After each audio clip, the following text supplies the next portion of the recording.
Writing my name is Noah Bennett, and the night my wife Hannah told me she was spending the night at a friend's house, I had no real reason to doubt her, at least not at first. We had been married for 4 years, and although our relationship had its imperfections, I genuinely believed the connection we shared was unshakable. That evening, she explained that her college friend Laura was going through a difficult emotional time and needed support. "Don't wait up," she whispered softly as she kissed my cheek and walked out carrying her overnight bag. Still, there was something unsettling about the way she avoided meeting my eyes, and it left a knot forming deep in my stomach. I tried convincing myself I was simply overthinking everything. A few hours later, while sitting alone in front of the television, I noticed something strange. Her location tracker, something we had both enabled after she once lost her phone, had suddenly been turned off. Hannah never disabled it. That was the exact moment a cold suspicion quietly settled into my mind. I didn't call her immediately. Instead, I chose to send a calm and carefully worded text, something simple enough to reveal the truth without sounding confrontational. I typed, "Hey Hannah, Laura just called. She said she hasn't seen you in weeks. Everything okay?" Then I waited. 4, maybe 5 minutes passed with no reply. Soon the three little typing dots appeared, vanished, then showed up again. Finally, my phone buzzed. "Oh, I meant I'm at another friend's house. Bad connection. Talk later." The moment I read it, my chest sank. She was lying, and somewhere deep inside, she knew I had already realized it. 10 minutes later, another message came through. "Why are you checking up on me?" I ignored it completely. Instead, I sent her a photograph, a picture of her car parked outside the Lantern, a small boutique hotel across town. Earlier that night, a friend of mine who worked nearby had mentioned seeing her vehicle there. The second I hit send, everything went completely silent. Only a few seconds later, my phone rang. It was Hannah.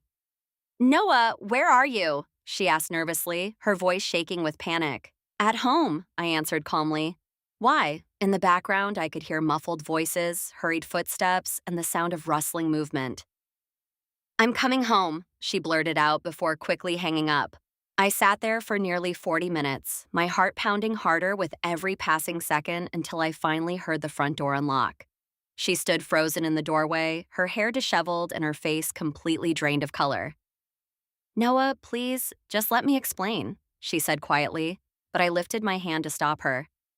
"You told me you were with Laura," I replied evenly, "but you were at a hotel."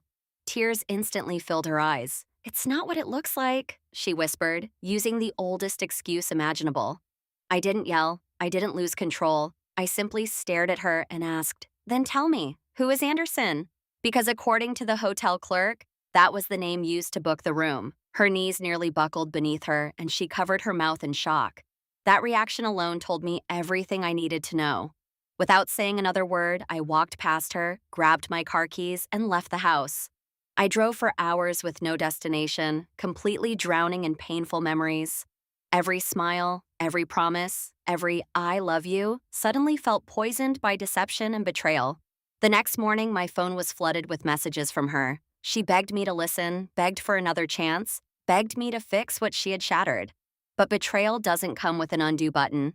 Over the following weeks, I moved out, filed for divorce, and slowly began rebuilding the life I once believed had been completely ruined. 6 months later, I received a message from an unknown number. It was Hannah. "You look happy in your new photos," she wrote. "I'm glad you're doing well." I stared at the screen for a long moment before replying with only one sentence. "You taught me what deserves to be valued and what deserves to be left behind."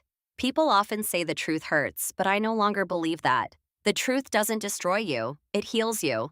It's the lies that leave behind the deepest scars. And in the end, one simple text message was enough to uncover every secret she had been hiding.